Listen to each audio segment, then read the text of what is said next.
భద్రాద్రి కొత్తగూడెం వెళ్దాం. అక్కడ మా ప్రతినిధి శ్రీనివాసరావు మనకు అందుబాటులో ఉన్నారు. సో గత ప్రభుత్వం చాలా ప్రతిష్టాత్మకంగా నిర్వహించినటువంటి కెమెరా నిఘాలకు సంబంధించినటువంటి అక్కడ లోపం కనిపిస్తున్నటువంటి పరిస్థితి. భద్రాద్రి కొత్తగూడెంలో ఈ మధ్యన యథేచ్ఛగా దొంగతనాలు జరుగుతున్నటువంటి పరిస్థితి, దొంగలు రెచ్చిపోతున్నారు. సో నిఘా నేత్రాల యొక్క పరిశీలన తక్కువైంది. వాటి యొక్క కొన్ని కెమెరాలు ఉన్నప్పుడు కూడా పనిచేయనటువంటి పరిస్థితి నగర వ్యాప్తంగా కనిపిస్తూ ఉంది. ప్రధానంగా చూసుకుంటే పట్టణంలో కొన్నాళ్ళ నుంచి కూడా చాలా వరకు సీసీ కెమెరాలు పనిచేయనటువంటి పరిస్థితి కనిపిస్తుంది. సో గత ప్రభుత్వం చాలా ప్రతిష్టాత్మకంగా తీసుకుంది. సో మీ నిఘా నేత్రాలు ఏర్పాటు చేస్తున్నాం.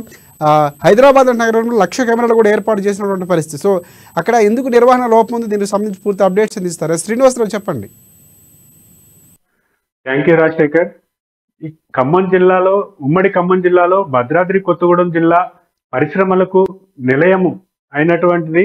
ఈ స్టేట్ లోనే, ఉమ్మడి ఆంధ్రప్రదేశ్ లోనే 2వ స్థానంలో ఉన్నటువంటి పరిశ్రమలకు నిలయమైనటువంటి భద్రాద్రి కొత్తగూడెం జిల్లా పాల్వంచ ఏదైతే ఉందో, ఈరోజు దొంగతనాలకు యథేచ్ఛగా చేసుకునేటందుకు వీలున్నటువంటి పరిస్థితి ఏర్పడింది.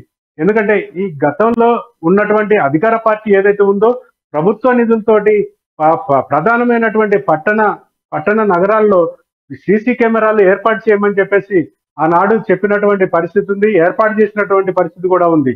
కానీ వాటి నిర్వహణలో ఎందుకు అలసత్వం వహిస్తున్నారనేది ఒక ప్రశ్నగా మిగిలిపోతుంది. ఇక్కడ చూసుకుంటే దొంగలు అర్ధరాత్రి పూట నిఘా కెమెరాలకు చిక్కుతున్నటువంటి పరిస్థితి ఏర్పడింది. మనం చూస్తున్నాం విజువల్స్ లో.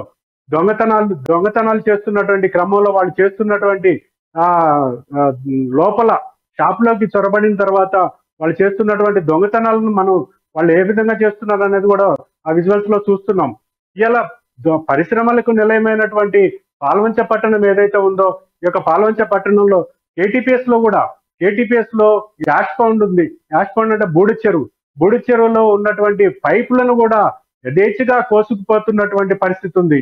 అధికారులు ఎంత పోలీసులకు కంప్లైంట్ చేసినా కూడా దొరుకుతున్నటువంటి నేపథ్యాలు ఉన్నప్పటికీ కొంత సమయం పడుతున్నటువంటి విషయం ఉంది.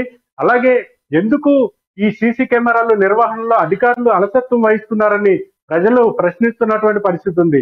షాపులని యథేచ్ఛగా నవంబర్ నెల, డిసెంబర్ నెల ఇప్పటి వరకు ఈ యొక్క షాపులలో 4-5 షాపులలో ఈ యొక్క దొంగతనాలు చేస్తున్నటువంటి సీసీ కెమెరాల్లో నమోదైనటువంటి విజువల్స్ మనం చూస్తున్నాం. ఈ యొక్క దొంగతనాలకు షట్టర్లు ప్రధాన రహదారుల్లో, పట్టణంలోని ప్రధాన రహదారుల్లో ఉన్నటువంటి షాపులను తాళాలు బద్దలు కొట్టి లోపలికి చొరబడి ఆ యొక్క సొరుగుల్లో ఉన్నటువంటి వ్యాపారస్తులు ఉంచినటువంటి నగదులు ఏవైతే ఉన్నాయో వాటిని తస్కరించడం, అలాగే వాళ్ళకి అవసరమైతే అందులో ఉన్నటువంటి వస్తువులు తీసుకెళ్లడం, ఇలాగే జరుగుతున్నటువంటి పరిస్థితి ఉంది.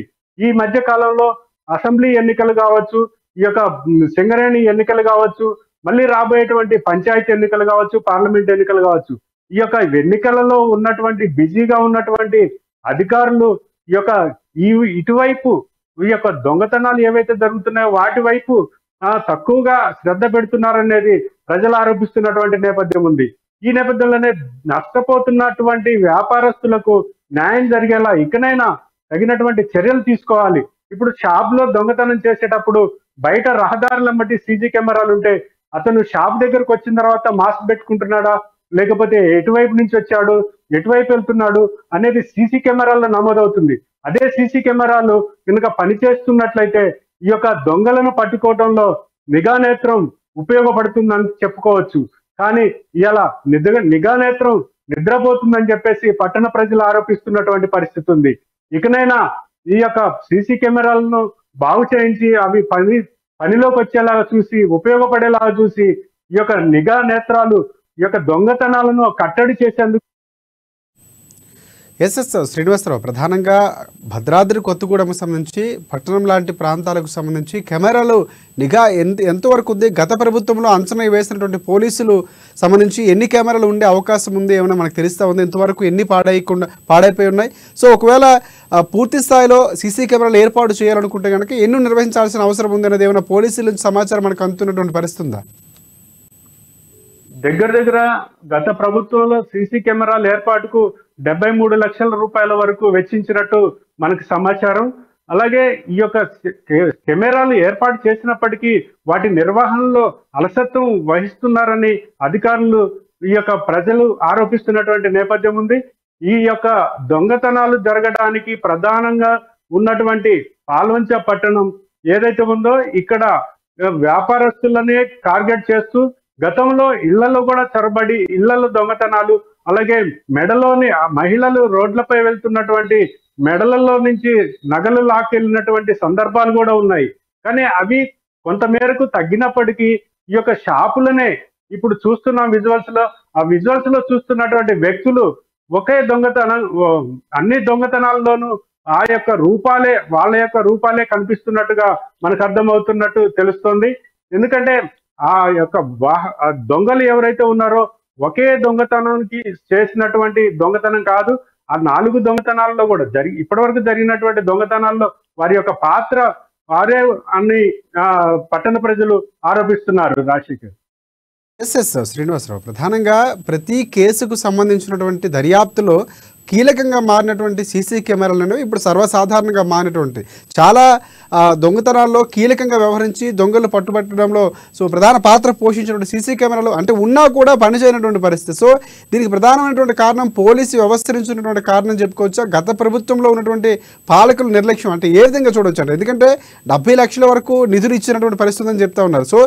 ఇంత నేపథ్యం ఉన్నా కూడా ఎందుకు పూర్తి స్థాయిలో కెమెరాలు అమలు చేయట్లేదు, దానికి చేయవలసిన చర్యలు ఎందుకు తీసుకోవడం అనుకోవచ్చు? అంటే గతంలో ఈ యొక్క గత ప్రభుత్వంలో ఏర్పాటు చేసినటువంటి సీసీ కెమెరాలు అన్నీ కూడా అన్ని ప్రాంతాల్లో, ప్రధానమైనటువంటి ప్రాంతాల్లో ఏర్పాటు చేయడం జరిగింది. కానీ వాటి నిర్వహణలో అధికారులు నిర్లక్ష్యం వహిస్తున్నారని చెప్పేసి పట్టణ ప్రజలు ఆరోపిస్తున్నారు. Rajasekhar. Right. Thanks for updates Srinivasarao.